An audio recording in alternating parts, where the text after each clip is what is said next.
Everyone, first of all, thank you for joining me with this video. Second of all, sorry I haven't been around in a while, but I'm back. So I'll get to that in another video maybe, why I haven't been around. But today what I'm going to do is talk to you guys about creatine. I have a lot of people, especially young people, that ask me about creatine. And I gotta pick up some poop, so give me a second. Alright, so now that that's in the bag, let's get back to this talk. Creatine. What is it? What's the best kind? When do you use it? We'll get into all that. First of all, for you young kids out there, creatine is not a steroid. Alright? It's actually 3 amino acids combined together. What is it? Glycine, arginine, and methionine. Methionine? Whatever. Anyways, it's those 3 amino acids combined together that create creatine monohydrate. And then when creatine gets put into the body and gets metabolized, it becomes creatine phosphate. So you have a phosphate group that just joins onto that molecule.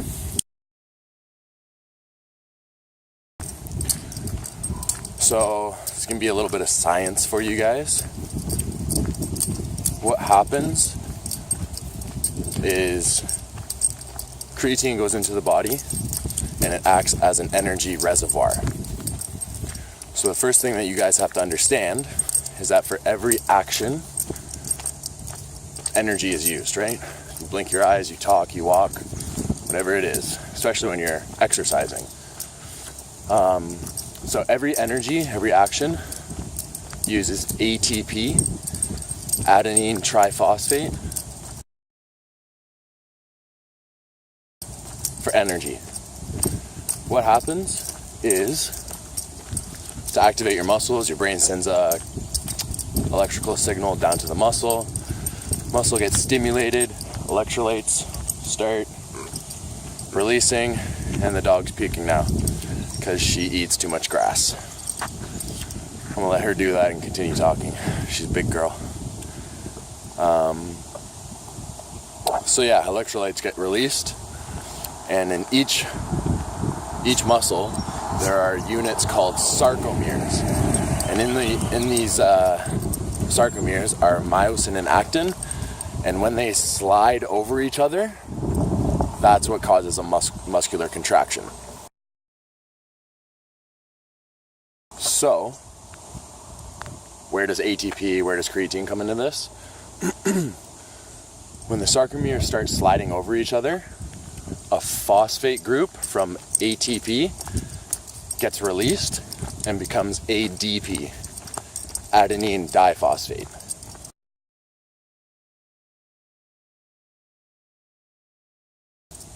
And because creatine is in the muscles already, you have an energy reservoir there.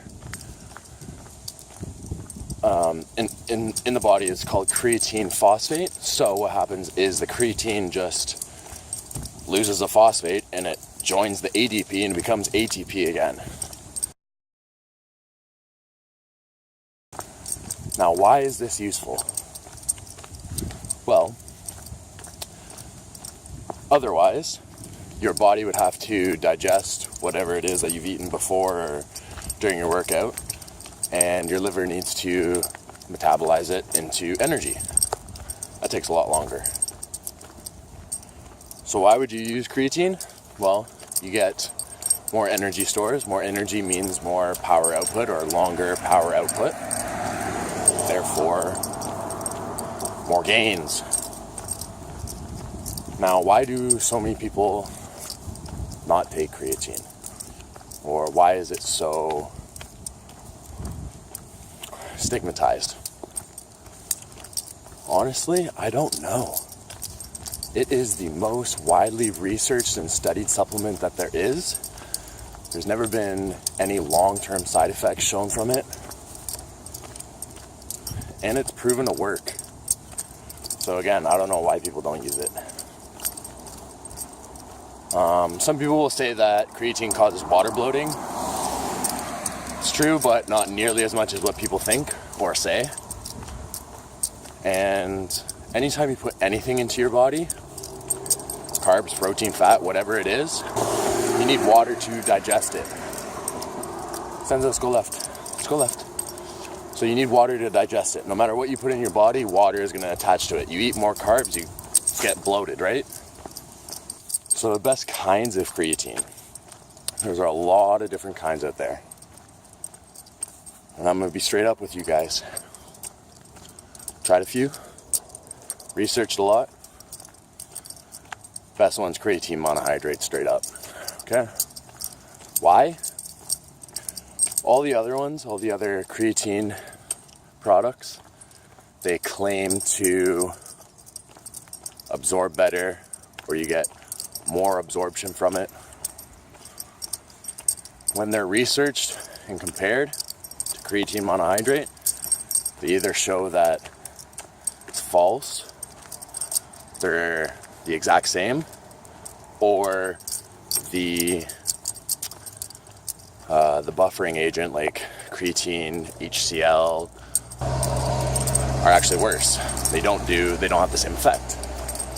So that's why I recommend creatine monohydrate. Plus all the other ones are so much more expensive, you don't need it. Now, cycling and loading creatine. Now you don't necessarily need to load with creatine, but the way that it works is it saturates your muscles so they're really, really filled up with it. And that doesn't happen from just like your first dose. So that's why it says to load. Usually 15 and 25 grams for the first 3 to 5 days is, depending on your body weight, is what's good to load on creatine. And then 5 to 10 grams per day, depending on, again, your body mass and how much you exercise, is a good maintenance dose afterwards. But again, you don't necessarily need to load it. If you just take 5 grams a day from the beginning, the effects just take a little bit longer, that's all. Now, cycling it. Again, don't need to cycle it, but there are benefits, just like how there's benefits to carb cycling. And these benefits are that your body gets more sensitive to it. That's pretty much it. Whenever you take something out of your diet for a little bit and then reintroduce it, your body just sucks it right up. Oh, almost lost my gum there. I would recommend cycling it because just like anything, your body gets used to what you do. That's why we change up our exercises, that's why we change up the food that we get our nutrients from, because our body gets used to things. So I do recommend cycling. Usually I go 8 to 12 weeks on, 2 to 4 weeks off. I have never done a loading phase. I've always just done 5 grams a day, and it's worked great for me.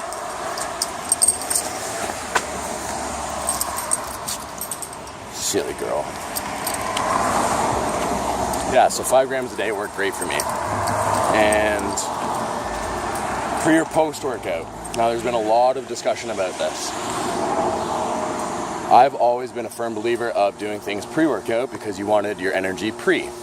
There's been studies that showed it didn't really matter what time. Hey, Senza, don't eat the grass. So he just puked. There's been a lot of studies show that it didn't really matter when you take your creatine, but research and studies have shown that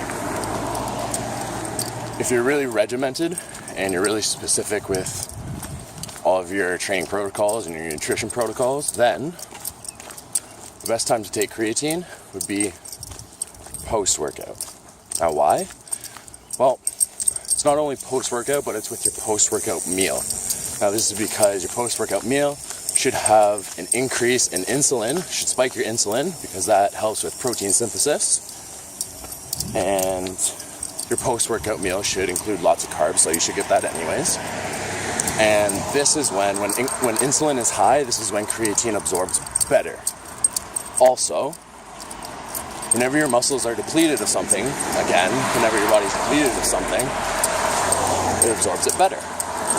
So after workout, after you've spent all that energy lifting weights, your muscles are depleted of energy, depleted of creatine, depleted of ATP. Therefore, it would make sense that it absorbs better.